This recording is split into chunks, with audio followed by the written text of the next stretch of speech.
സ്വാതിജാസ് പേപ്പറിലേക്ക് വീണ്ടും സ്വാഗതം. ഈ വീഡിയോയിൽ നമ്മൾ ഡിസ്കസ് ചെയ്യുന്നത് BSc സുവോളജി വിദ്യാർത്ഥികൾക്കുള്ള ഡിഗ്രി തലത്തിലുള്ള വിദ്യാർത്ഥികൾക്കുള്ള MG യൂണിവേഴ്സിറ്റിയുടെ 3rd സെമസ്റ്റർ ക്ലാസ്സസ് ആണ്.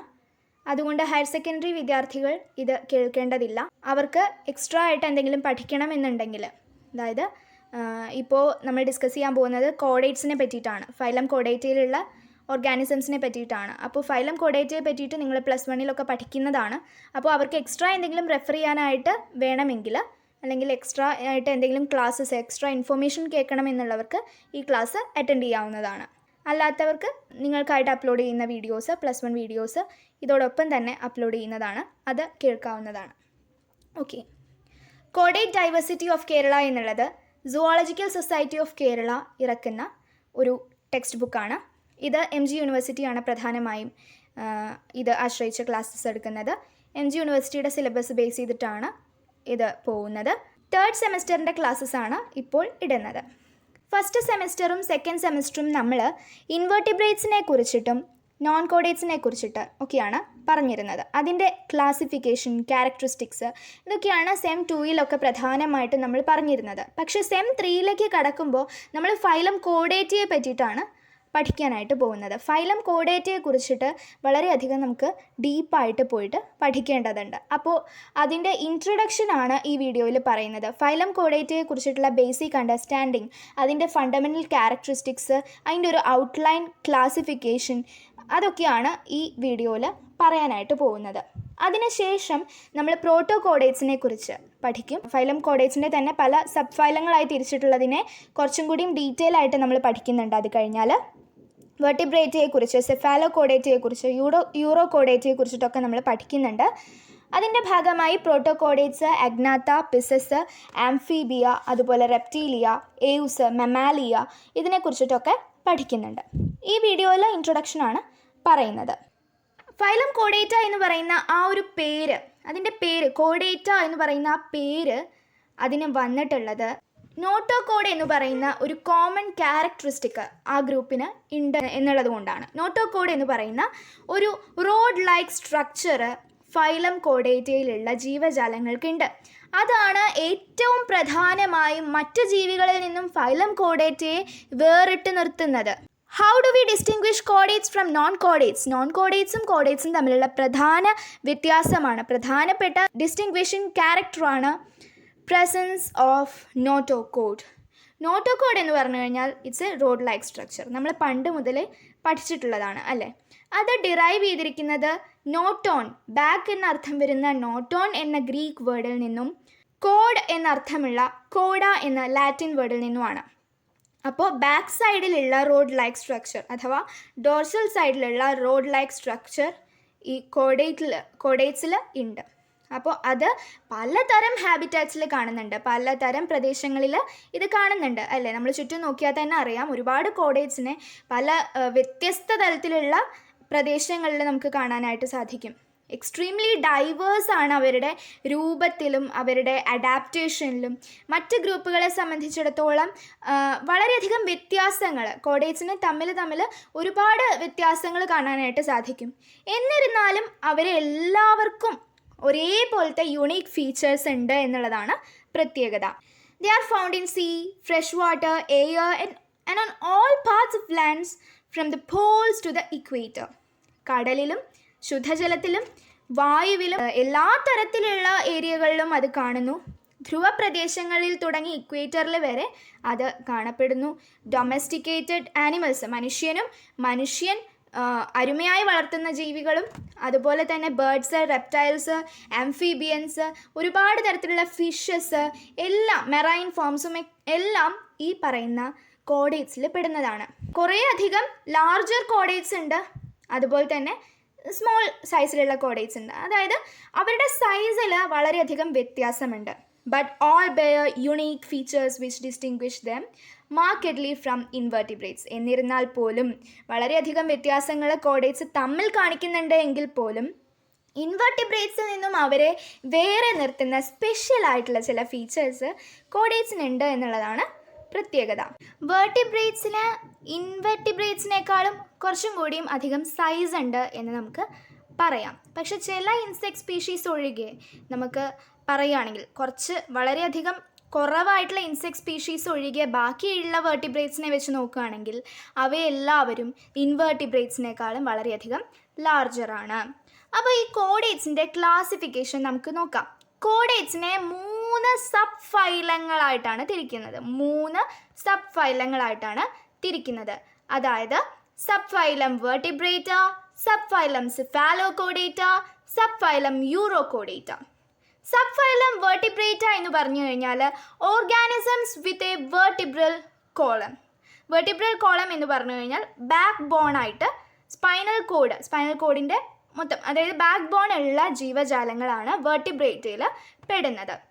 എന്നാൽ സെഫാലോകോഡേറ്റ എങ്ങനെയാണെന്ന് വെച്ച് കഴിഞ്ഞാൽ അവരിൽ നോട്ടോകോഡ് എന്ന് പറയുന്നത് അവരുടെ ജീവിതകാലം മുഴുവനും നിലനിൽക്കുന്നതാണ്. നോട്ടോകോഡ് തുടക്കത്തിൽ ഉണ്ടായിട്ട് എംബ്രിയോണിക് സ്റ്റേജിൽ ഉണ്ടായിട്ട് പിന്നീട് അത് ഇല്ലാതായി പോകുന്നതല്ല സെഫാലോകോഡേറ്റയിൽ എങ്ങനെയാണ് നോട്ടോകോഡ് അവരുടെ ജീവിതകാലം മുഴുവനും പെർസിസ്റ്റ് ചെയ്യുന്നതാണ്.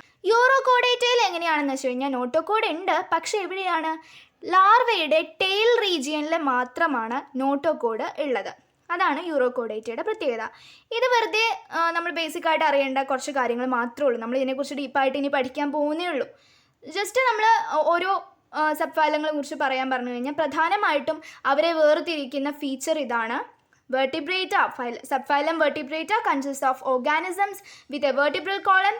Subphylum Cephalochordata consists of organisms with notochord throughout their life, and notochord is seen in the tail region of larva only in the subphylum Urochordata. കൂടുതൽ നമ്മൾ ഡീറ്റെയിൽ ആയിട്ട് ഇനി വരാൻ പോകുന്ന ചാപ്റ്റേഴ്സിൽ പഠിക്കുന്നുണ്ട്. ഇനി കോഡേറ്റയുടെ ഫണ്ടമെൻ്റൽ ക്യാരക്ടറിസ്റ്റിക്സ് നമ്മൾ പറഞ്ഞു. നോട്ടോകോഡ് അതിൻ്റെ ഒരു യുണീക്ക് ക്യാരക്ടറാണെന്ന് നമ്മൾ പറഞ്ഞു. അതുകൂടാതെ ഈ കോഡേറ്റ്സ് തന്നെ ആക്കുന്ന, അഥവാ കോഡേറ്റ്സിനെ മറ്റു ജീവികളിൽ നിന്നും ഡിഫറെൻ്റ് ആക്കുന്ന മറ്റ് യുണീക്ക് ഫീച്ചേഴ്സ് നമുക്ക് നോക്കാം. അതിനു മുമ്പ് ഒരു പ്രധാനപ്പെട്ട കാര്യം എന്താണെന്ന് വെച്ച് കഴിഞ്ഞാൽ കോഡേറ്റ്സിലെ ഒട്ടുമിക്ക ജീവികളും വരുന്നത് സബ് ഫൈലം വെർട്ടിബ്രേറ്റ. നമ്മൾ ആദ്യം പറഞ്ഞ ഈ വെർട്ടിബ്രേറ്റ എന്ന് പറയുന്ന സബ് ഫൈലത്തിലാണ് കോഡേറ്റയിലെ മിക്ക ജീവികൾ. Most of the chordates come under sub phylum vertebrata. അതൊന്ന് ഓർത്തു വയ്ക്കുക. അപ്പോൾ ഫണ്ടമെൻ്റൽ ക്യാരക്ടേഴ്സ് ഓഫ് കോഡേറ്റ നോക്കുകയാണെങ്കിൽ പ്രധാനമായും 3 യുണീക്ക് ഫീച്ചേഴ്സ് ആണ് കോഡേറ്റ്സിന് ഉള്ളത്. മറ്റ് ആനിമൽ ഗ്രൂപ്പ്സിൽ നിന്നും അവയെ വ്യത്യസ്തരാക്കുന്ന 3 യുണീക്ക് ഫീച്ചേഴ്സാണ് ഉള്ളത്. അതിൽ ആദ്യത്തെ ഏറ്റവും പ്രധാനമായ ഒന്ന് നമ്മൾ നേരത്തെ പറഞ്ഞതാണ്. അവർക്ക് എന്തുണ്ട്? നോട്ടോകോഡ് ഉണ്ട്. നോട്ടോകോഡ് എന്ന് പറയുന്നത് ഡോർസൽ സ്കെലറ്റൽ റോഡാണ്. ഡോർസൽ ഭാഗത്തുള്ള സ്കെലറ്റൽ റോഡാണ് നോട്ടോകോഡ് എന്ന് പറയുന്നത്. അതിൻ്റെ മറ്റൊരു പേരും കൂടി അറിഞ്ഞിരുന്നോളൂ, കോഡ ഡോർസാലിസ്. നോട്ടോകോഡിൻ്റെ മറ്റൊരു പേര് CODA ഡോർസാലിസ്. All codates possess a dorsal skeletal rod called notochord or coda dorsalis, either in the early stage of development or throughout the life. ഒന്നുകിൽ അവരുടെ ഡെവലപ്മെൻറ്റിൻ്റെ ആദ്യത്തെ കുറച്ച് സമയത്ത് മാത്രമാണ് നോട്ടോകോഡ് പ്രസൻ്റ് ആവുക, അല്ലെങ്കിൽ അവരുടെ ലൈഫ് ലോങ് നോട്ടോകോഡ് ഉണ്ടായിരിക്കും. അതായത് ചില ജീവികളിൽ അവരുടെ ഡെവലപ്മെൻറ്റിൻ്റെ ആദ്യത്തെ സ്റ്റേജസിലായിരിക്കും നോട്ടോകോഡ് ഉണ്ടാവുക. ചില ജീവികളിൽ അവരുടെ ജീവിതകാലം മുഴുവനും നോട്ടോകോഡ് ഉണ്ടായിരിക്കും.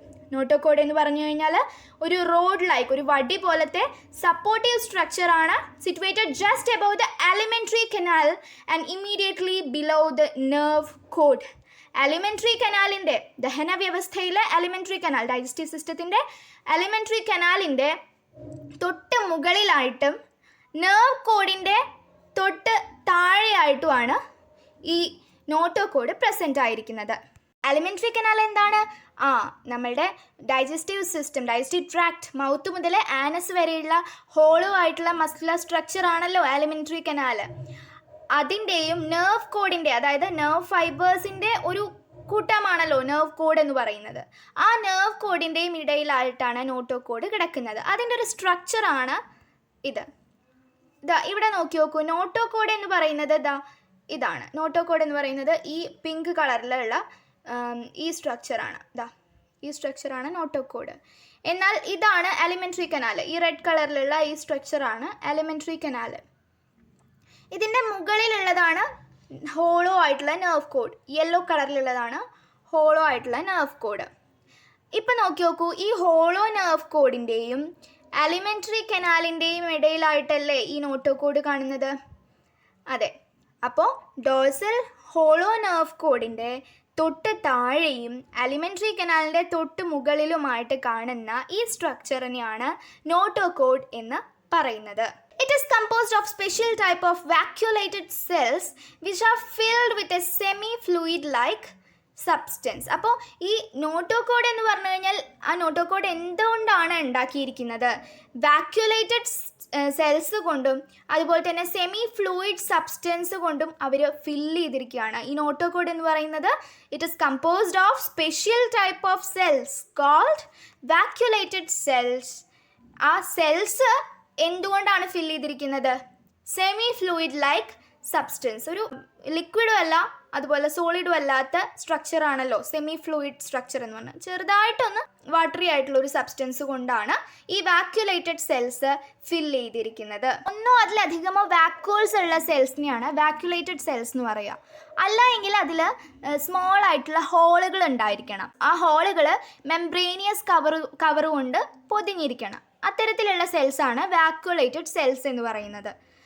ജസ്റ്റ് അഡീഷണൽ ഇൻഫർമേഷൻ ആണ്. അപ്പോൾ വാക്യുലേറ്റഡ് സെൽസ് സെമി ഫ്ലൂയിഡ് സബ്സ്റ്റൻസ് വെച്ചിട്ടാണ്, സെമി ഫ്ലൂയിഡ് ലൈക്ക് സബ്സ്റ്റൻസ് വെച്ചിട്ടാണ് ഫില്ല് ചെയ്തിരിക്കുന്നത്. നോട്ടോകോഡ് ഇത്രയധികം ഫേം ആവാനായിട്ടുള്ള കാരണം എന്താണ്? അതിൻ്റെ കാരണം അതിൻ്റെ ടേർജിഡിറ്റി ആണ്, സെല്ലുകളുടെ ടേർജിഡിറ്റി ആണ്. അതായത് അത് മുഴുവനും ഫ്ലൂയിഡ് കൊണ്ട് നിറഞ്ഞിരിക്കുകയാണല്ലോ, സെമി ഫ്ലൂയിഡ് ലൈക്ക് സബ്സ്റ്റൻസ് കൊണ്ട് നിറഞ്ഞിരിക്കുകയാണല്ലോ. അപ്പോൾ അത് വീർത്ത് സ്വോളനായിട്ട് നിൽക്കുന്നു. അതുകൊണ്ട് ആ സ്വോളനായിട്ട് നിൽക്കുന്ന ആ ഒരു അവസ്ഥ, അത്രയും ടേർജിഡ് ആയിട്ട് അത് നിൽക്കുന്നത് കൊണ്ടാണ് നോട്ടോകോഡിന് ഇത്രയും സ്റ്റിഫ്നെസ് ഉണ്ടാവാനായിട്ട് കാരണം. നോട്ടോകോഡൽ സെൽസ് എന്ന് പറയുന്നത് ഒരു നോട്ടോകോഡൽ ഷീറ്റ് വെച്ചിട്ട് കവർ ചെയ്തിട്ടാണ് നിൽക്കുന്നത്. നോട്ടോകോഡൽ ഷീറ്റ് എന്ന് പറയുന്നത് ഉണ്ടാവുന്നത് formed of fibrous and elastic connective tissue. ഫൈബ്രസും ഇലാസ്റ്റിക്കും ആയിട്ടുള്ള കണക്റ്റീവ് ടിഷ്യൂ കൊണ്ടാണ് നോട്ടോകോഡൽ ഷീറ്റ് ഉണ്ടായിട്ടുള്ളത്.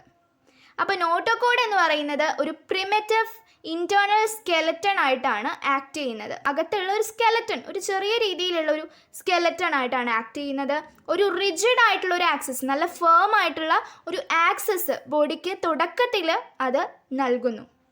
പക്ഷേ അത് ബോഡിയുടെ മൂവ്മെൻറ്റ്സ് അലോ ചെയ്യുന്നു. ബോഡിയുടെ മൂവ്മെൻറ്റ് അലോ ചെയ്തുകൊണ്ടുള്ള, ബോഡിക്ക് മൂവ്മെൻ്റ് ഒക്കെ പറ്റും, നോട്ടോകോഡ് ഉള്ളതുകൊണ്ട് ശരീരത്തിന് നീങ്ങാതിരിക്കാനായിട്ടൊന്നും പറ്റില്ല. ബോഡിയുടെ മൂവ്മെൻറ്റ്സ് അലോ ചെയ്തുകൊണ്ട് എന്നാൽ റിജിഡ് ആയിട്ടുള്ള ഒരു ഇൻറ്റേർണൽ സ്കെലറ്റൻ ആയിട്ട് നോട്ടോകോഡ് ആക്ട് ചെയ്യുന്നു. അപ്പോൾ ഈ നോട്ടോകോഡാണ് കോഡേറ്റയെ ഡിസ്റ്റിങ്വിഷ് ചെയ്യുന്ന 3 യൂണിക് ഫീച്ചറിൽ ആദ്യത്തേത്. രണ്ടാമത്തെ യൂണിക് ഫീച്ചർ എന്ന് പറയുന്നത് ഡോഴ്സൽ ട്യൂബ്യുലാർ നെർവ് കോഡ്. നമ്മൾ ഈ ഫിഗറിൽ കണ്ടു അല്ലേ, ഡോഴ്സൽ ഹോളോ നെർവ് കോഡ് അഥവാ ഡോഴ്സൽ ട്യൂബ്യുലാർ നെർവ് കോഡ് അല്ലെങ്കിൽ ഡോഴ്സൽ നെർവ് കോഡ് എന്ന് മാത്രമായിട്ട് പറയാറുണ്ട്. അപ്പോൾ ഈ ഡോഴ്സൽ നെർവ് കോഡാണ് അതിൻ്റെ രണ്ടാമത്തെ ഡിസ്റ്റിങ്വിഷിങ് ഫീച്ചർ. ഇപ്പോൾ ഡോഴ്സൽ ട്യൂബ്യുലാർ നെർവ് കോഡ് എന്ന് പറയുന്നത് ഈ കോഡേറ്റ്സിൽ ഒരു കാണപ്പെടുന്ന സിംഗിൾ ആയിട്ടുള്ള ഒരു നെർവ് കോഡാണ്. അത് ആ ഒരു ഒറ്റ എണ്ണം മാത്രമേ ഉള്ളൂ. അത് ആൻറ്റീരിയോ പോസ്റ്റീരിയർ ആക്സിസിലാണ്, ശരീരത്തിൻ്റെ ആൻറ്റീരിയോ പോസ്റ്റീരിയർ മുൻഭാഗത്തിനെയും പിൻഭാഗത്തിനെയും കണക്ട് ചെയ്തുകൊണ്ടുള്ള ഒരു ആക്സിസ് ആണ് ഈ ഡോഴ്സൽ ട്യൂബ്യുലാർ നെർവ് കോഡ് എന്ന് പറയുന്നത്. അത് എവിടെയാണ് ലൊക്കേറ്റ് ചെയ്തിരിക്കുന്നത്? Just above the alimentary canal. നേരത്തെ നമ്മൾ കണ്ടു അല്ലേ, ഈ ഫിഗറിൽ കണ്ടു, ഈ അലിമെൻ്ററി കനാലിൻ്റെ മുകളിലായിട്ടാണ് ഈ ഡോഴ്സൽ നെർവ് കോഡ് ലൊക്കേറ്റ് ചെയ്തിരിക്കുന്നത്. It is located just above the alimentary canal. It encloses a cavity, the neurocoel. ഈ ഡോഴ്സൽ ഹോളോ നെർവ് കോഡിൽ ന്യൂറോസീൽ എന്ന് പറയുന്ന ഒരു ക്യാവിറ്റി ഉണ്ട്, ഒരു ഹോളുണ്ട്. ന്യൂറോസീൽ എന്നാണ് അതിൻ്റെ പേര്. The nerve cord persists throughout life in most chordates, but in a few it degenerates before maturity.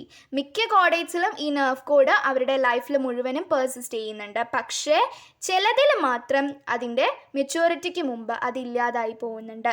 നമ്മൾ നോട്ടോകോഡ് പറഞ്ഞ പോലെ തന്നെയാണ് ഈ നെർവ് കോഡ്. അതായത് അവരുടെ മിക്ക കോഡേറ്റ്സിലും അവരുടെ ലൈഫ് ടൈം മുഴുവനും നെർവ് കോഡ് ഉണ്ടായിരിക്കും. പക്ഷെ ചിലതിൽ അത് മെച്യൂരിറ്റി ആവുന്നതിന് മുൻപ് നശിച്ചു പോകുന്നു, ഡീജനറേറ്റ് ചെയ്ത് പോകുന്നു. ചില കോഡേറ്റ്സിൽ, ലോവർ കോഡേറ്റ്സിൽ എങ്ങനെയാണെന്ന് വെച്ച് കഴിഞ്ഞാൽ അവരുടെ നെർവ് കോഡിൻ്റെ അറേഞ്ച്മെൻറ്റ് എങ്ങനെയാണ്, അവരുടെ ശരീരത്തിൽ മുഴുവനും ഈ നെർവ് കോഡ് ഒരേപോലെയാണ് കാണപ്പെടുന്നത്. പക്ഷേ വേർട്ടിബ്രേറ്റ്സിൻ്റെ കാര്യത്തിൽ ഈ നെർവ് കോഡ് ആൻറ്റീരിയർ റീജിയണിൽ സ്പെഷ്യലൈസ്ഡ് ആയിട്ട് മാറും. എന്തായിട്ട് സ്പെഷ്യലൈസ് ആവും? ബ്രെയിനായിട്ട് സ്പെഷ്യലൈസ് ആവും, ബ്രെയിനായിട്ട് മാറും. നമ്മളിലൊക്കെ കാണുന്നത് പോലെ ഈ നെർവ് കോഡാണ് ബ്രെയിനായിട്ട് മാറുന്നത് വേർട്ടിബ്രേറ്റ്സിൽ. പക്ഷേ റിമൈനിങ് പാർട്ട് എന്ന് പറയുന്നത് സ്പൈനൽ കോഡായിട്ടാണ് മാറുന്നത്. അപ്പോൾ അതിൻ്റെ ആ ആൻറ്റീരിയർ റീജിയൻ, നെർവ് കോഡിൻ്റെ മുൻഭാഗത്തെ ആ ഒരു റീജിയൻ ബ്രെയിനായിട്ട് മാറുമ്പോൾ ബാക്കിയുള്ള ഭാഗം സ്പൈനൽ കോഡായിട്ട് മാറുകയാണ് ചെയ്യുന്നത്. അപ്പോൾ ഡോസൽ ട്യൂബ്യുലാർ നെർവ് കോഡ്, കോഡേറ്റ്സിലെ ഡോസൽ ട്യൂബ്യുലാർ നെർവ് കോഡ് എന്ന് പറയുന്നത് strongly contrast with the solid ventral ganglionated nerve cord of the non chordates നമ്മൾ പഠിച്ചപ്പോൾ നമ്മൾ പറഞ്ഞു അല്ലേ, വെൻട്രൽ സൈഡിലാണ് അവരുടെ നെർവ് കോഡ്, അതും ഗാംഗ്ലിയോൺസ് അതിന് ഉണ്ട്. അപ്പോൾ അത് സോളിഡാണ്. അപ്പോൾ ഈ സോളിഡ് വെൻട്രൽ ഗാംഗ്ലിയോണേറ്റഡ് നെർവ് കോഡാണ് നോൺ കോഡേറ്റ്സിൻ്റെ, പക്ഷെ ഡോസൽ ട്യൂബ്യുലാർ നെർവ് കോഡാണ് കോഡേറ്റ്സിൻ്റെ. അപ്പോൾ അത് തമ്മിൽ വളരെയധികം വ്യത്യാസമുണ്ടെന്നാണ് പറയുന്നത്. ഇനി കോഡേറ്റ്സിനെ യുണീക്കാക്കുന്ന മൂന്നാമത്തെ ഫീച്ചറാണ്, കോഡേറ്റ്സിനെ ഡിസ്റ്റിങ്വിഷ് ചെയ്യാനായിട്ടുള്ള മൂന്നാമത്തെ ഫീച്ചറാണ് ഫാരിഞ്ചിയൽ ഗിൽ സ്ലിറ്റ്സ്. ഗിൽ സ്ലിറ്റ്സിന് ഒരുപാട് തരത്തിലുള്ള പേരുകളുണ്ട്. ഗിൽ സ്ലിറ്റ്സിന്, അതായത് ഫാരിഞ്ചിയൽ ഓർ ബ്രാങ്കിയൽ ക്ലെഫ്റ്റ്സ്, വിസറൽ ക്ലെഫ്റ്റ്സ്, അങ്ങനെ ഒരുപാട് പേരുകൾ അതിന് ഉണ്ട്. ലാറ്ററൽ സൈഡിലുള്ള പെയർഡ് ആയിട്ടുള്ള ഓപ്പണിങ്സ് ആണ്, അല്ലെങ്കിൽ ക്ലെഫ്റ്റ്സ് എന്നും അവർ പറയാറുണ്ട്. ഓപ്പണിങ്സ് അല്ലെങ്കിൽ ക്ലെഫ്റ്റ്സ്, അത് ഫാരിങ്സിൽ നിന്നും എക്സ്റ്റീരിയറിലേക്ക് പോകുന്ന ഒരു വഴിയാണ് ശരിക്കും പറഞ്ഞു കഴിഞ്ഞാൽ ഗിൽ സ്ലിറ്റ്സ് എന്ന് പറഞ്ഞു കഴിഞ്ഞാൽ. ഇത് ഷാർക്കിലെ ഗിൽ സ്ലിറ്റ്സ് ആണ്. ഇവിടെ ഈ 3 വരകൾ കാണുന്നത് ഷാർക്കിലുള്ള ഗിൽ സ്ലിറ്റുകളാണ്. ഇത് ഫാരിങ്സ് ആണ്. ഫാരിങ്സ് എന്ന് വെച്ച് കഴിഞ്ഞാൽ എന്താണ്? മൗത്തിന് തൊട്ട് താഴെ, എലിമെൻ്ററി കനാലിൽ നോക്കുമ്പോൾ മൗത്തിന് തൊട്ട് താഴെ കാണുന്ന ഈ ഒരു ഭാഗമാണല്ലോ ഫാരിങ്സ് എന്ന് പറയുന്നത്. ഫാരിങ്സിൽ നിന്നും പുറത്തേക്ക് എക്സ്റ്റീരിയറിലേക്ക് പോകുന്ന ചെറിയ ചെറിയ ഇത്തരത്തിലുള്ള ഓപ്പണിങ്സ് ആണ് ഗിൽ സ്ലിറ്റ്സ് എന്ന് പറയുന്നത്. ഇതാണ് ഷാർക്കിലെ ഗിൽ സ്ലിറ്റ്സ്.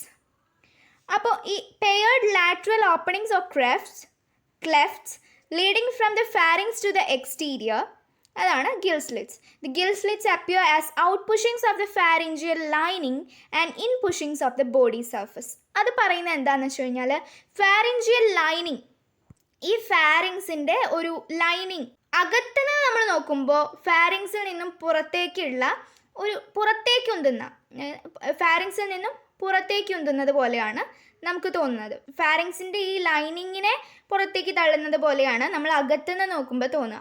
എന്നാൽ പുറത്തുനിന്ന് നോക്കുമ്പോൾ എന്താ തോന്നുന്നത്? ഈ ബോഡി സർഫസ്, ഈ ഒരു ഓർഗാനിസത്തിൻ്റെ ബോഡി സർഫസിൽ നിന്നും അകത്തേക്ക് ഉന്തി നിൽക്കുന്നത് പോലെയാണ് തോന്നുന്നത്. അതുകൊണ്ടാണ് ഇങ്ങനെ പറയുന്നത്, the gill slits appear as out pushings of the pharyngeal lining and in pushings of the body surface. അത് ഫാരിങ്സിൻ്റെ വാള് ബ്രേക്ക് ചെയ്യുന്ന രീതിയിലാണ് ഈ ഗിൽ സ്ലിറ്റ്സ് ഉണ്ടാകുന്നത്. The gill slits form as breaks in the wall of pharynx. ഈ pharynx എന്ന് പറയുന്ന ഈ ഒരു ഒറ്റ വാള്, ഫാരിങ്സിൻ്റെ ഈ ഒരു വാള് പെട്ടെന്ന് അങ്ങോട്ട് ബ്രേക്ക് ആയിട്ടാണല്ലോ ഈ ഗിൽ സ്ലിറ്റ്സ് ഉണ്ടാകുന്നത്. അതുകൊണ്ടാണ് അങ്ങനെ പറയുന്നത്, gill slits are formed as the breaks in the walls of pharynx. They persist throughout life in lower chordates, fishes and in a few tailed amphibians. ജീവിതകാലം മുഴുവൻ ഉണ്ടാവുന്നത് എപ്പോഴാണ്? ഏതൊക്കെ ജീവികളിലാണ് ജീവിതകാലം മുഴുവൻ ഉള്ളത്? ലോവർ കോഡേറ്റ്സിൽ, താഴ്ന്ന കോഡേറ്റ്സിൽ, അതുപോലെ ഫിഷസിൽ, ചില വാലുകളുള്ള ആംഫീബിയൻസിലൊക്കെയാണ് മൊത്തം ലൈഫിൽ അതുണ്ടാവുക. അതുപോലെ തന്നെ ആംഫീബിയൻസിൻ്റെ ലാർവൽ സ്റ്റേജ്, ലാർവയായിരിക്കുന്ന അവസ്ഥയിലും ഒക്കെ ഉണ്ടാവുന്നുണ്ട് ഗിൽ സ്ലിറ്റ്സ്. അപ്പോൾ അങ്ങനത്തെ ചില ഫോംസ്, ആംഫീബിയൻസ് എന്ന് വെച്ചാൽ കരയിലും വെള്ളത്തിലും ജീവിക്കുന്നവർ കേട്ടോ. പ്രധാനമായും വെള്ളത്തിൽ ജീവിക്കുന്ന ജീവികളിലാണ് ഈ ഗിൽസ് കാണപ്പെടുന്നത്. അല്ല എങ്കിൽ ആംഫീബിയൻസ് തന്നെ വാലുകളുള്ള ആംഫീബിയൻസിലുണ്ട്. വെള്ളത്തിലും കരയിലും ജീവിക്കുന്ന ആംഫീബിയൻസിൽ, വാലുകളുള്ള ആംഫീബിയൻസിൽ ഇത് കാണുന്നുണ്ട് ചില ജീവികളിൽ. എന്നാൽ ചില ആംഫീബിയൻസിൻ്റെ ലാർവയിലാണ് ഈ ഗിൽ സ്ലിറ്റ്സ് കാണുന്നത്. അപ്പോൾ അങ്ങനത്തെ ഫോംസിൽ എക്സ്ചേഞ്ച് ഓഫ് ഗ്യാസസ് അഥവാ റെസ്പിറേഷൻ നടക്കുന്നത് വാട്ടർ കറൻറ്റിൻ്റെ ട്രാൻസിറ്റിലൂടെയാണ്. Transit means movement. വാട്ടർ കറൻറ്റിൻ്റെ ഒരു മൂവ്മെൻറ്റിലൂടെയാണ് അവരിൽ റെസ്പിറേഷൻ നടക്കുന്നത്. സാധാരണഗതിയിലല്ല, ഈ ഗിൽ സ്ലിറ്റ്സിലൂടെയുള്ള വെള്ളത്തിൻ്റെ ആ ഒരു നീക്കത്തിലൂടെയാണ് റെസ്പിറേഷനും കൂടി പോകുന്നത്. അതുകൊണ്ടാണ് ഇത്തരം ജീവികൾ ഗിൽസിലൂടെയാണ് റെസ്പിറേഷൻ നടത്തുന്നത് എന്ന് പറയാനായിട്ട് കാരണം. എങ്ങനെയാണ് പോകുന്നതെന്ന് വെച്ച് കഴിഞ്ഞാൽ, ഈ കറൻറ്റ്, വാട്ടർ കറൻറ്റ് മൗത്തിലൂടെ വന്ന് ഗിൽ സ്ലിറ്റ്സിലൂടെ പുറത്തേക്ക് പോകുന്നു.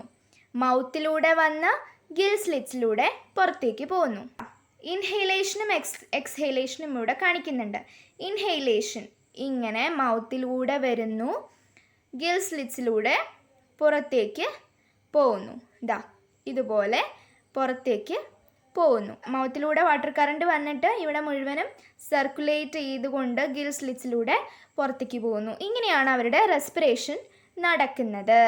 ഹയർ വെർട്ടിബ്രേറ്റ്സിൽ എങ്ങനെയാണെന്ന് വെച്ച് കഴിഞ്ഞാൽ, ഗിൽ സ്ലിറ്റ്സിൻ്റെ റെസ്പിറേറ്ററി ഫങ്ഷൻ എന്ന് പറയുന്നത് ഗിൽ സ്ലിറ്റ്സിന് പകരം ആരാണ് ചെയ്യുക? ലങ്സ് ആണ് ചെയ്യുക. കുറച്ചും കൂടിയും ഉയർന്ന വെർട്ടിബ്രേറ്റ്സിൽ, ഫൈലം വെർട്ടിബ്രേറ്റയിലുള്ള ഉയർന്ന ജീവികളിൽ റെസ്പിറേഷൻ എങ്ങനെയാണ്? ഗിൽ സ്ലിറ്റ്സിന് പകരം ആരാണ് ചെയ്യുക? ലങ്സ് ആണ് ചെയ്യുക. ഗിൽ സ്ലിറ്റ്സ് അങ്ങനത്തെ ജീവികളിൽ, ചില ജീവികളിൽ ഗിൽ സ്ലിറ്റ്സ് എംബ്രിയോണിക് ലൈഫിൽ, എംബ്രിയോ ആയി നിൽക്കുന്ന അവസ്ഥയിൽ മാത്രമേ അവരിൽ ഗിൽസ് കാണുള്ളൂ. അവർ അഡൾട്ടായി വന്നു കഴിഞ്ഞാൽ അവരുടെ ഗിൽ സ്ലിറ്റ്സിലൂടെ അല്ല, ലങ്സിലൂടെയാണ് റെസ്പിറേഷൻ നടക്കുന്നത്. അഡൾട്ടിൽ ഗിൽസ് ആയിട്ടുണ്ടായിരുന്ന സ്ട്രക്ചേഴ്സ് പ്രത്യേക ഓർഗൻസ് ആയിട്ട് മാറുന്നതായിട്ട് കാണാനായിട്ട് സാധിക്കും. ഇതാണ് ഇവരിലെ ഫാരിഞ്ചിയൽ ഗിൽ സ്ലിറ്റ്സ്. ഫൈലം കോഡേറ്റയിലെ മൂന്നാമത്തെ യുണീക്ക് ഫീച്ചർ ആയിട്ടുള്ള ഫാരിഞ്ചിയൽ ഗിൽ സ്ലിറ്റ്സിനെ കുറിച്ച് പറയാനുള്ളത്. അപ്പം നമ്മൾ ഫൈലം കോഡേറ്റയിലെ യുണീക്ക് ഫീച്ചേഴ്സ് പറഞ്ഞപ്പോൾ എന്തൊക്കെയാണ് പറഞ്ഞത്? 3 യുണീക്ക് ഫീച്ചേഴ്സ് നമ്മൾ പറഞ്ഞു അല്ലേ? ആദ്യത്തെ നമ്മൾ എന്താ പറഞ്ഞത്? നോട്ടോകോഡ് ഓർ കോഡ dorsalis, dorsal tubular nerve cord, അതുപോലെ ഫാരിഞ്ചിയൽ ഗിൽ സ്ലിറ്റ്സ്. ഇത്രയുമാണ് ഫൈലം കോഡേറ്റയിലെ 3 യുണീക്ക് ഫീച്ചേഴ്സായിട്ട് നമ്മൾ പറഞ്ഞിട്ടുള്ളത്. ഇനി ഈ പ്രൈമറി കോഡേറ്റ് ക്യാരക്ടേഴ്സ്, ഇത് അടിസ്ഥാനമായിട്ടുള്ള കോഡേറ്റിൻ്റെ ക്യാരക്ടേഴ്സാണ്, അടിസ്ഥാനമായിട്ടുള്ള യൂണിക് ഫീച്ചേഴ്സാണ്. പക്ഷേ ചില അധികം ഫീച്ചേഴ്സ്, കുറച്ചും കൂടി ഫീച്ചേഴ്സ് ഈ കോഡേറ്റ്സിന് ചിലപ്പോൾ ഉണ്ടാവാറുണ്ട്. എന്തൊക്കെയാണെന്ന് വെച്ച് കഴിഞ്ഞാൽ, കോഡേറ്റ്സിൻ്റെ മറ്റ് ഫീച്ചേഴ്സ് ഏതൊക്കെയാണെന്ന് വെച്ച് കഴിഞ്ഞാൽ, chordates R coelomate animals showing bilateral symmetry. Chordates coelomate animals ആണ്. സീലോമേറ്റ് എന്ന് വെച്ച് കഴിഞ്ഞാൽ എന്താണ്? പോസസിങ് എ ബോഡി ക്യാവിറ്റി, ഒരു ബോഡി ക്യാവിറ്റി ഉള്ള ജീവികളാണ്. പിന്നെ അവർക്ക് എന്താണ്? ബൈലേറ്ററൽ സിമെട്രി ആണ്. ബൈലേറ്ററൽ സിമെട്രി എന്ന് പറഞ്ഞാൽ എന്താ നമുക്കറിയാം, 2 ഈക്വൽ ഹാഫ്സ് ആയിട്ട് ഡിവൈഡ് ചെയ്യാൻ പറ്റുന്ന രീതിയിലുള്ള ശരീരമാണ്. പിന്നെ മെറ്റാമറിസം കാണിക്കുന്ന ജീവികളാണ്. അതായത് സെഗ്മെൻറ്റേഷൻ, പല പല കമ്പാർട്ട്മെൻറ്റ്സ് ആയിട്ട് ഡിവൈഡ് ചെയ്യാനായിട്ട് പറ്റും ചില ജീവികളുടെ ശരീരം. അപ്പോൾ അതിനെയാണ് മെറ്റാമറിസം എന്ന് പറയുന്നത്. അപ്പോൾ കോഡേറ്റ്സ് എന്ന് പറയുന്നത് സീലോമേറ്റ് ആനിമൽസ് ആണ്. ബൈലേറ്ററൽ സിമെട്രി കാണിക്കുന്നുണ്ട്, മെറ്റാമറിസം കാണിക്കുന്നുണ്ട്. മിക്ക കോഡേറ്റ്സും പ്രത്യേക രീതിയിലുള്ള സെഫാലൈസേഷൻ കാണിക്കുന്നുണ്ട്. സെഫാലൈസേഷൻ എന്ന് പറഞ്ഞു കഴിഞ്ഞാൽ എന്താണ്? Concentration of sense organs at the anterior end of the body. Sense organs ശരീരത്തിൻ്റെ മുൻഭാഗത്ത്, മുന്നിലേക്ക് മാത്രം കോൺസെൻട്രേറ്റ് ചെയ്ത രീതിയിലാണ് ഉള്ളത് എങ്കിൽ ആ ജീവി സെഫാലൈസേഷൻ കാണിക്കുന്നുണ്ട് എന്ന് പറയാം. മിക്ക കോഡേറ്റ്സും സെഫാലൈസേഷൻ കാണിക്കുന്നുണ്ട്. മനുഷ്യരുടെ എക്സാമ്പിൾ വേണമെങ്കിൽ എടുക്കാം. നമ്മളിൽ സെൻസ് ഓർഗൻസ് ആയിട്ടുള്ള ഐസ്, ഇയേഴ്സ്, നോസ്, ടങ്ക് ഇതൊക്കെ തലയുടെ ഭാഗത്താണ്, ആൻറ്റീരിയർ ഭാഗത്താണ് നിൽക്കുന്നത് അല്ലേ? അപ്പോൾ ആൻറ്റീരിയർ ഭാഗത്തേക്ക് കോൺസെൻട്രേറ്റ് ചെയ്ത് നിൽക്കുന്നതാണ് സെൻസ് ഓർഗൻസ് എങ്കിൽ അത് സെഫാലൈസേഷൻ കാണിക്കുന്നുണ്ട്. Concentration of sense organs at the anterior end of the body. നോസും ഇയേഴ്സും ഐസും ടങ്കൊന്നും പോസ്റ്റീരിയർ എൻഡിലല്ല, ആൻറ്റീരിയർ എൻഡിലാണ് വരുന്നത്. അതായത് നമ്മളുടെ തലയുടെ ഭാഗത്തായിട്ടാണ് വരുന്നത്. അതുകൊണ്ടാണ് മനുഷ്യരിൽ സെഫാലൈസേഷൻ ഉണ്ട് എന്ന് പറയുന്നത്. അതുപോലെ സെഫാലൈസേഷൻ കാണിക്കുന്ന ഒരുപാട് ജീവികൾ കോഡേറ്റ്സിൽ ഉണ്ട്. അതുപോലെ ഒരു പോസ്റ്റ് ആനൽ ടെയിൽ എന്ന് പറയുന്നത് ചില സ്റ്റേജിൽ ഉണ്ടാവാറുണ്ട്. ചില സമയത്ത് അത് ഉണ്ടാവാം, ചിലപ്പോൾ നിലനിൽക്കില്ല. ചിലപ്പോൾ ഉണ്ടാവും, ചിലപ്പോൾ നിലനിൽക്കില്ല എന്നാണ് പറയുന്നത്. പോസ്റ്റ് ആനൽ ടെയിൽ എന്ന് പറഞ്ഞു കഴിഞ്ഞാൽ വാല് ഉള്ള ജീവികളുണ്ട് അല്ലേ. അപ്പോൾ ചില സ്റ്റേജിൽ ഉണ്ടാവുന്നതും ചില സമയത്ത് കൊഴിഞ്ഞു പോകുന്നതും ഉണ്ട് ചില ജീവികളിൽ. ചിലപ്പോൾ ലൈഫ് ലോങ് പെർസിസ്റ്റ് ചെയ്യും ചില ജീവികളിൽ. ആ രീതിയിലൊക്കെയാണ് പോസ്റ്റ് ആനൽ ടെയിൽ കോഡേറ്റ്സിൽ ഉള്ളത്. പിന്നെ ഡൈജസ്റ്റീവ് സിസ്റ്റം എന്ന് പറയുന്നത് കംപ്ലീറ്റ് ആണ്. ഡൈജസ്റ്റീവ് ഗ്ലാൻഡ്സ് ഉണ്ട്. ഡൈജസ്റ്റീവ് സിസ്റ്റം കംപ്ലീറ്റ് ആണ് എന്ന് പറഞ്ഞു കഴിഞ്ഞാൽ അതിൻ്റെ അർത്ഥം എന്താണ്? മൗത്തും ആനസും ഒക്കെ ഉണ്ട്. കറക്റ്റായിട്ടുള്ളൊരു ഡൈജസ്റ്റീവ് സിസ്റ്റം ഉണ്ട്. എക്സ്ക്രീഷനും അതുപോലെ തന്നെ ഫുഡ് ഇൻടേക്കിനും ഒക്കെ ആയിട്ട് 2 ഡിഫറെൻറ്റ് പോഴ്സ് ഉണ്ട്. അതിനായിട്ട് പ്രത്യേക ഡൈജസ്റ്റീവ് ഗ്ലാൻഡ്സ് ഉണ്ട്. അതുകൊണ്ട് ഡൈജസ്റ്റീവ് സിസ്റ്റം എന്ന് പറയുന്നത് കംപ്ലീറ്റ് ആണ്. ഇനി exoskeleton is often present and is well developed in some vertebrates. ചില വെർട്ടിബ്രേറ്റ്സിൽ എക്സോസ്കെൽറ്റൻ എന്ന് പറയുന്നത് ചിലപ്പോൾ പ്രസൻ്റ് ആയിരിക്കും. നല്ല രീതിയിൽ വെൽ ഡെവലപ്ഡ് ആയിരിക്കും. നല്ല രീതിയിൽ അത് വികസിച്ചതായിരിക്കും എക്സോസ്കെൽട്ടൻ. എക്സോസ്കെൽട്ടൻ എന്ന് വെച്ച് കഴിഞ്ഞാൽ എന്താണ്? ശരീരത്തിന് പുറത്തുള്ള സ്കെൽട്ടൻ. അതിനെയാണ് എക്സോസ്കെൽട്ടൻ എന്ന് പറയുന്നത്. ചില വെർട്ടിബ്രേറ്റ്സിൽ എക്സോസ്കെൽട്ടൻ ഉണ്ട്, അത് നല്ല ഡെവലപ്ഡ് ആയിരിക്കും. And endoskeleton is present in majority of the members. എന്നിരുന്നാലും മിക്ക മെമ്പേഴ്സിലും എന്താണുള്ളത്? എൻഡോസ്കെൽട്ടൻ ആണുള്ളത്. മനുഷ്യരടക്കം മിക്ക മെമ്പേഴ്സിലും എന്താണ്? എൻഡോസ്കെൽട്ടൻ, ശരീരത്തിനകത്താണ് സ്കെൽട്ടൻ ഉള്ളത്. കോഡേറ്റ്സിന് ക്ലോസ്ഡ് ബ്ലഡ് വാസ്കുലർ സിസ്റ്റം ആണ് ഉള്ളത്. Closed blood vascular system. Closed blood vascular system എന്ന് പറഞ്ഞു കഴിഞ്ഞാൽ എന്താണ്? Heart pumps blood through different blood vessels. പല രക്തക്കുഴലുകളിലൂടെയാണ് ബ്ലഡ് പമ്പ് ചെയ്യുന്നത്. നേരിട്ട് ശരീരത്തിലേക്ക് പമ്പ് ചെയ്ത് ഓർഗൻസ് ആ ബ്ലഡിൽ മുങ്ങി കുളിച്ചിട്ടുള്ള രീതിയിലാണെങ്കിൽ അത് ഓപ്പൺ ബ്ലഡ് വാസ്കുലർ സിസ്റ്റമാണ്. പക്ഷേ ഇവിടെ ക്ലോസ്ഡ് ആണ്. പ്രത്യേക രീതിയിലുള്ള എന്താ പറയുക, വെസൽസിലൂടെയൊക്കെയാണ് ബ്ലഡ് പമ്പ് ചെയ്തു പോകുന്നത്. ഹാർട്ട് എന്ന് പറയുന്നത് വെൻട്രൽ ആണ്. ഹാർട്ടിൻ്റെ പൊസിഷൻ എന്ന് പറയുന്നത് വെൻട്രൽ. വെൻട്രൽ മീൻസ് ശരീരത്തിൻ്റെ അടിഭാഗത്ത്, അല്ലെങ്കിൽ നമ്മൾ കമിഴ്ന്ന് കിടക്കുമ്പോൾ നമ്മളുടെ അടിഭാഗം ഏതാണോ അതാണ് വെൻട്രൽ പൊസിഷൻ. പുറം ഭാഗം ഏതാണ്? അതാണ് ഡോർസൽ പൊസിഷൻ. അപ്പോൾ ഹാർട്ട് എന്ന് പറയുന്നത് വെൻട്രൽ പൊസിഷനിലാണ് കോഡേറ്റ്സിൽ. പിന്നെ ഫ്ലോ ഓഫ് ബ്ലഡ് എന്ന് പറയുന്നത് in the dorsal vessel is from the anterior to the posterior end and in the ventral vessel the flow is from the posterior to the anterior end from the posterior to the and in the ventral vessel the flow is from the posterior to the anterior end. ഇത് പറയുന്നത് ഹാർട്ടിലുള്ള blood ഫ്ലോനെ കുറിച്ചിട്ടാണ്. ഹാർട്ടിൻ്റെ dorsal സൈഡിലുള്ള വെസലിലെ blood flow എന്ന് പറയുന്നത് മുൻഭാഗത്ത് നിന്നും പിൻഭാഗത്തേക്കാണെങ്കിൽ, മറ്റ് സ്ഥലത്ത് വെൻട്രൽ വെസലിൽ എങ്ങനെയാണ് ഫ്ലോ? പോസ്റ്റീരിയറിൽ നിന്നും ആൻറ്റീരിയറിലേക്കാണ്, പിൻഭാഗത്ത് നിന്നും മുൻഭാഗത്തേക്കാണ് എന്ന് ജസ്റ്റ് പറഞ്ഞു എന്നേ ഉള്ളൂ. എങ്ങനെയാണ് ബ്ലഡ് ഫ്ലോൻ്റെ ഡയറക്ഷൻ എന്താണെന്ന് പറഞ്ഞു എന്നേ ഉള്ളൂ.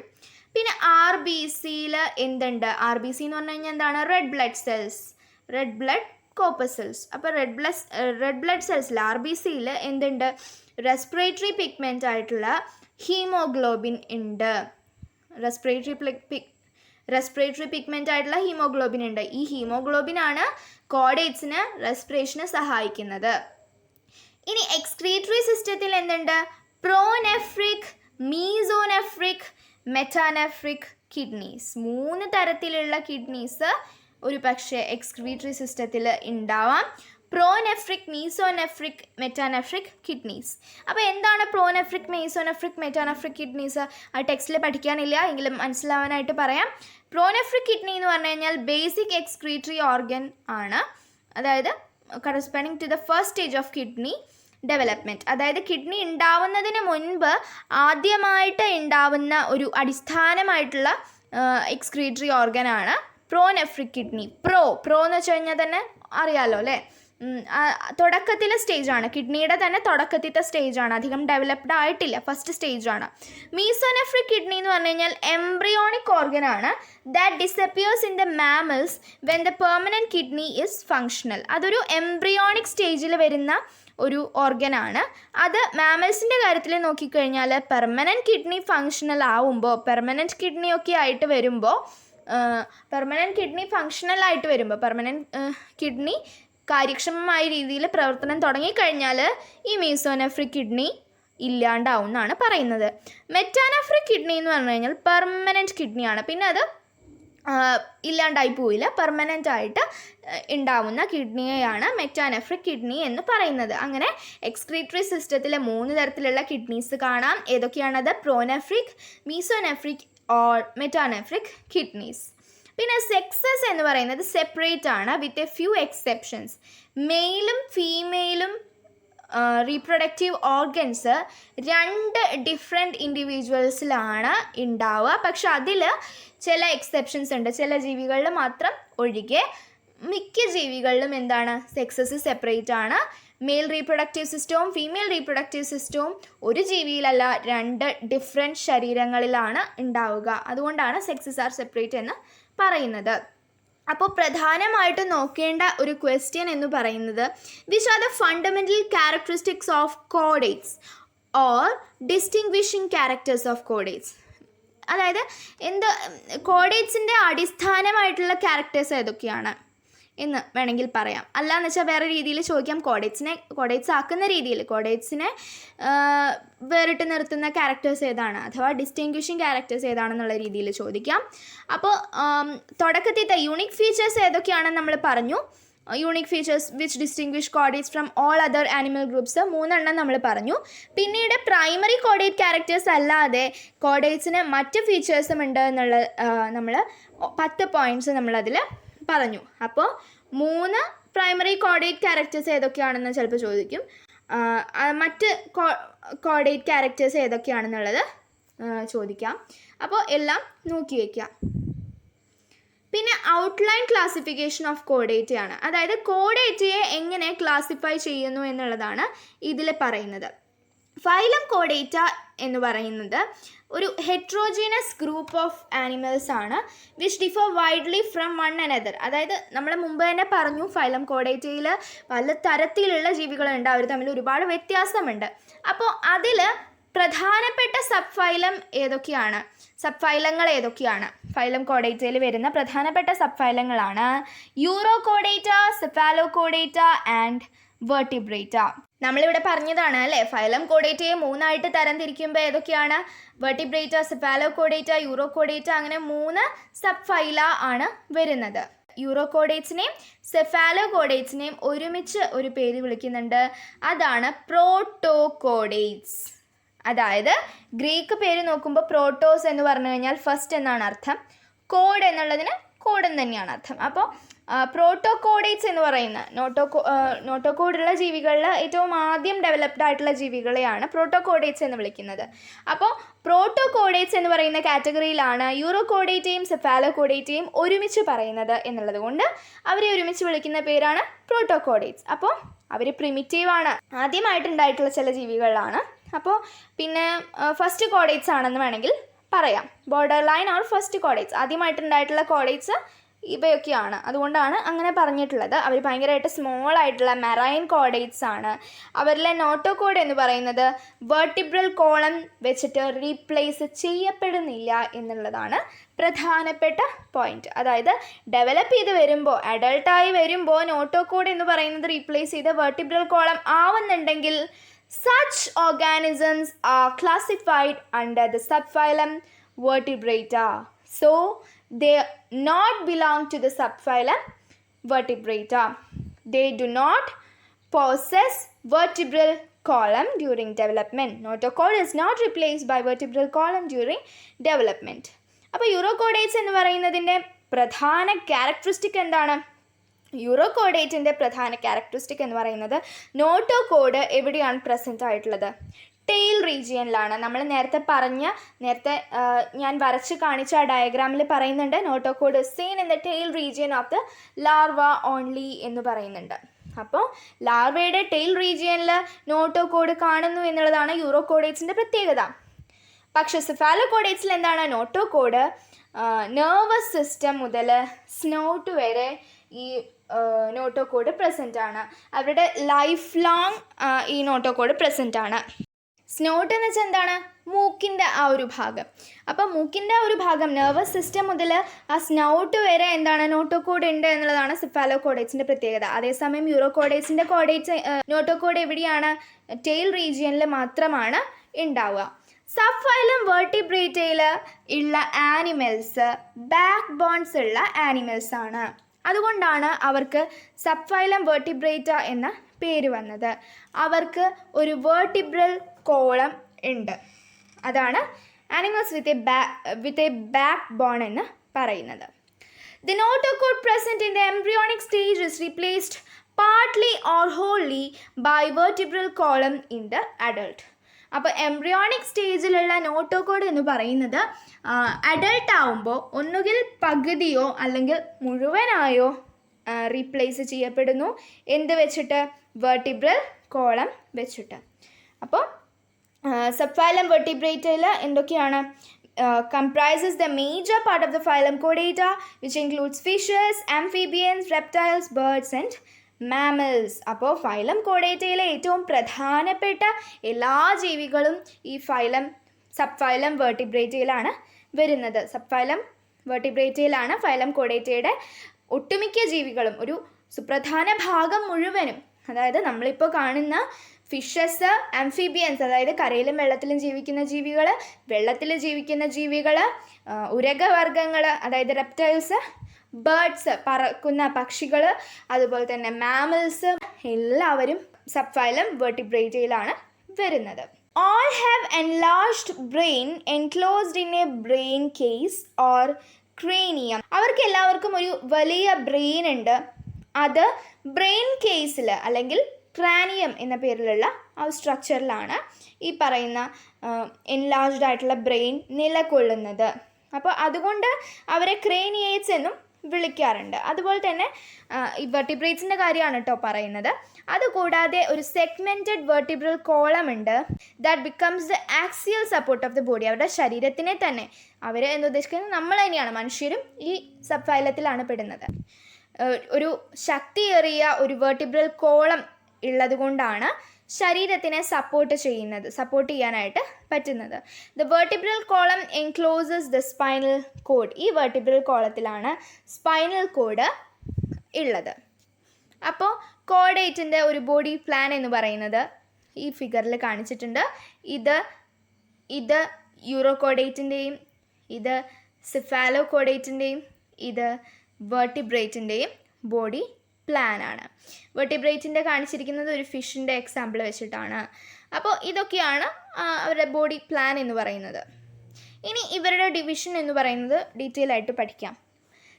Caudate classification: phylum കോഡേറ്റ, subphylum സെഫാലോകോഡേറ്റ, subphylum Urochordata, subphylum vertebrata. ഇങ്ങനെ മൂന്നായിട്ടാണ് തരംതിരിച്ചിരിക്കുന്നതെന്ന് പറഞ്ഞല്ലോ.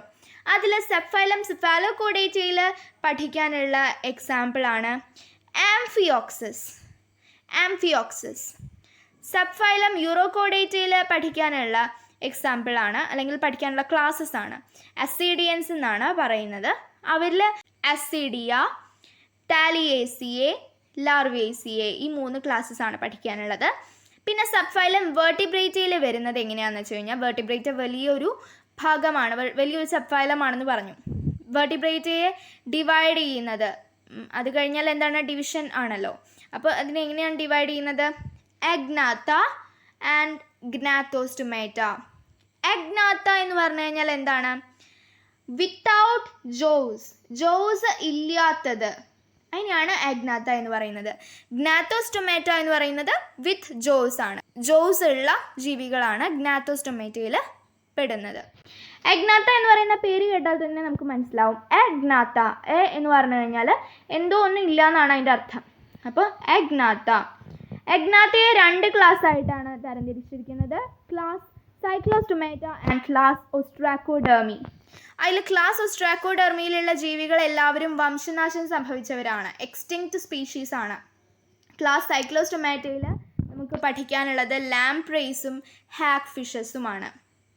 ഇനി ഡിവിഷൻ ഗ്നാത്തോസ്റ്റൊമേറ്റ. ഗ്നാത്തോസ്റ്റൊമേറ്റയെ 2 സൂപ്പർ ക്ലാസ്സുകളായിട്ടാണ് തരംതിരിച്ചിരിക്കുന്നത്. Super class Pisces and super class Tetrapoda. Tetrapoda എന്ന് പറഞ്ഞു കഴിഞ്ഞാൽ അതിൻ്റെ അർത്ഥം 4 ലിംസ് അല്ലെങ്കിൽ 4 അപ്പൻഡേജസ് ഉള്ള ജീവികളൊക്കെയാണ് ടെട്രാപോഡയിൽ പെടുന്നത്. Tetra means 4, poda means appendages or limbs. 4 എന്താ പറയുക അപ്പൻഡേജസ്, ശരീരത്തിൽ നിന്നും പുറന്തള്ളി നിൽക്കുന്ന സ്ട്രക്ചേഴ്സ്, കൈകാലുകൾ പോലത്തെ സ്ട്രക്ചേഴ്സിനെയാണ് ലിംസ് എന്ന് പറയാമല്ലോ. അപ്പോൾ അത് 4 എണ്ണം ഉള്ള ജീവികളാണ് ടെട്രാപോഡയിൽ പെടുന്നത്. അതേതൊക്കെയാണ്? സൂപ്പർ ക്ലാസ് ടെട്രാപോഡയിൽ വരുന്ന ക്ലാസ്സുകളാണ് class Amphibia, Reptilia, Aves and Mammalia. പിന്നെ സൂപ്പർ ക്ലാസ് പിസസിൽ വരുന്ന ക്ലാസ്സസ് ഏതൊക്കെയാണ്? Class Placodermi, class Chondrichthyes, class Osteichthyes. Super class Pisces എന്ന് പറയുന്നതിൻ്റെ പേര് കേട്ടാൽ തന്നെ നമുക്ക് മനസ്സിലാവും ഫിഷസ് ആണ് ഈ സൂപ്പർ ക്ലാസ്സിൽ പെടുന്നത്. അതിൽ വരുന്ന ക്ലാസ്സസ് ഏതൊക്കെയാണ്? പ്ലാക്കോഡെർമി. പ്ലാക്കോഡെർമി എന്ന് പറഞ്ഞു കഴിഞ്ഞാൽ ആമേർഡ് ഫിഷസ് ആണ്. ഇനി കോൺട്രിക്ടൈസ്, ഓസ്റ്റിക്ടൈസ്, ഈ 3 ക്ലാസ്സസ് ആണ് നമുക്ക് പഠിക്കാൻ പോകുന്നത്. അപ്പോൾ ഇതിനെക്കുറിച്ചൊക്കെ ഡീറ്റെയിൽ ആയിട്ട് വരാൻ പോകുന്ന ചാപ്റ്റേഴ്സിലൊക്കെ നമ്മൾ പഠിക്കാൻ പോകുന്നതാണ്. Thank you. അപ്പോൾ കൂടുതൽ വീഡിയോസിനായിട്ട് ചാനൽ സബ്സ്ക്രൈബ് ചെയ്യുക. അടുത്തുള്ള ബെല്ലൈക്കൺ ക്ലിക്ക് ചെയ്ത് ഓൾ നോട്ടിഫിക്കേഷൻസ് എന്നുള്ള ടാബിൽ ക്ലിക്ക് ചെയ്യുക.